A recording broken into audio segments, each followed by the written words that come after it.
Time, as I understand it, exists only in physical form, not in non-physical. Is that correct? Well, time is certainly perceptual, and it's logical since you are focused here in a time-space reality that your measurement of your movement through time and your movement through space is valuable. In other words, it helps you in not only the continuity of your life experience, but it helps you in the expression of it. It helps you in the understanding of it, in the measurement of it, really in the satisfaction factor of it. Whenever we discuss time, we like to approach it in this way. The now is where all time exists. Wrap your thought around that just a little bit. Because what is past, if you are thinking about something that you remember happening in the past, you're still doing it now. Mm-hmm. Isn't that interesting? Yes. And as you're anticipating something that will happen in the future, you're still doing it now. So everything is about now and about now focus. So the best way to approach time is, for example, this combination of beings has never been before. This combination of beings engaged in this conversation has never been before. And as we are having this discussion, the universe is literally becoming more. And so rather than thinking in terms of time, think in terms of it was less and then it was more, because there is a constant and steady evolution or expanding. And sometimes it's easier for you to get your thoughts around the continuing becoming than it is the measurement of the continuing becoming. The reason that people say things, such as the things that you said about time when you began with this segment, is because you usually, as humans, only exercise your ability to acknowledge through the format that you are looking at. And so the framework of this time and space is the way that you measure all things. But Source is looking at things differently. For example, as we were saying earlier, Source is not only aware of where you stand in terms of the manifestations that you've currently allowed, but Source is completely aware of the vibrational reality that is surrounding you right here and now also.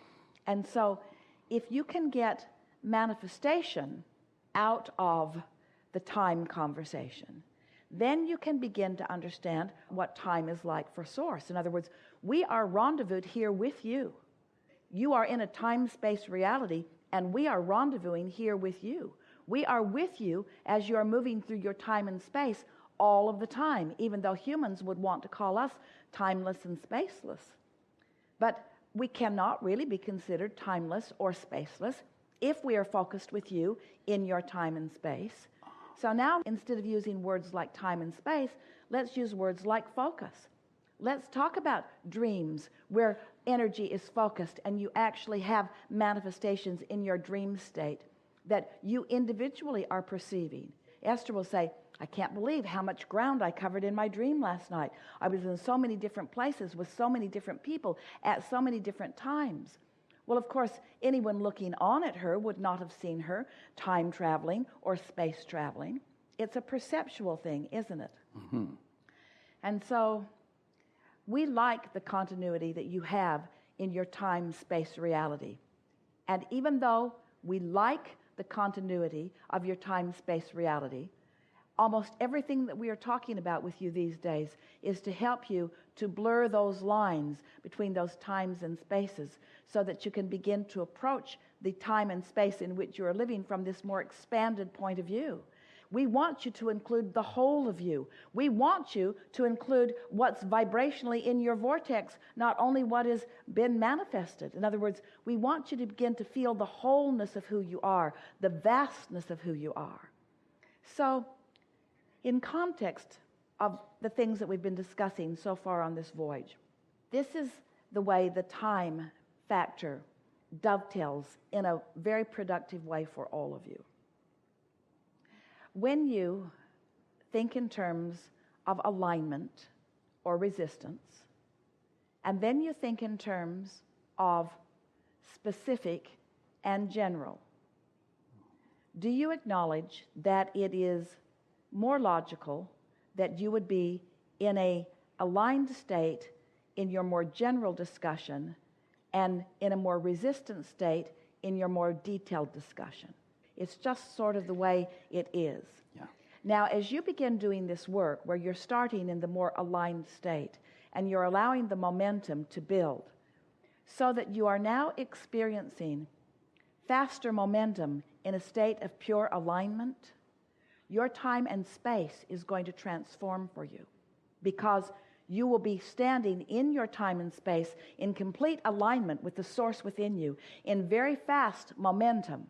Esther finds herself saying things such as, this day contained more meaningful moments than the last year that I've lived. Some days just feel like that. Some days of complete alignment. So what we're really talking about here mostly is focus. And we can't talk about focus without talking about vibration. And what we really want to talk about when we're talking about focused vibration is aligned focused vibration. And then that brings the word leverage into the conversation, because when you are aligned with source and focused in your time-space reality, now the leverage of source energy flowing through you causes the revelation, the realization of a time and space that's different than you ever saw it before. And now we'll come back to our original discussion with you. It's all perceptual, isn't it? And so Yes. People can be sharing the same space and the same time and having very different realizations. And what is the movable factor? Their alignment or their resistance to source. It's how much of who you really are you're allowing to be focused with you here in this moment. How much of your inner being, how much of that which you call source or God, how much of who you really are is focused here and now. And the more you tune to it and the more you feel for it, the better you feel, the more source is flowing through you. Don't you find that? The happier you are, the more tuned in to source energy, the more clarity that you feel. Yeah. Mm-hmm. Lots of conversation around that. It moved for all of you a little bit, though, didn't it? Yes. You've had experiences where you were so on point. Athletes call it in the zone. Have you had an experience where life just slows down for you? Jerry and Esther were running around a lake in Florida a few years ago. And Jerry was always so agile. Esther saw him stumble a time or two, and he was back on his feet so fast that it was almost like the fall hadn't taken place, because he just bounced back. And Esther always laughed, not quite like that for me. And so they're running around a lake, and there was a sidewalk that was turned up a little bit, and Esther's toe caught it. And as Esther lost her balance and began to fall, everything went into slow motion.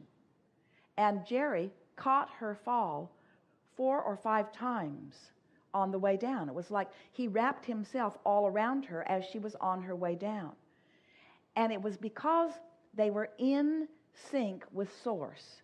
They were really in alignment with well-being, that the time that they were perceiving accommodated all of that movement. You see what we're getting at? Things like this are happening to you all the time. In many cases, you don't realize it. But what you call time as you're watching it tick by on your clocks or your measurements is not the way that you think it is. Because when Source looks into the same segment of the same time, there is so much more room for realization and accomplishment and creation than someone who is looking at it from that more narrow, physical, human point of view. Lots of conversation about that. Did you like it? Yes. Absolutely fascinating. Yeah.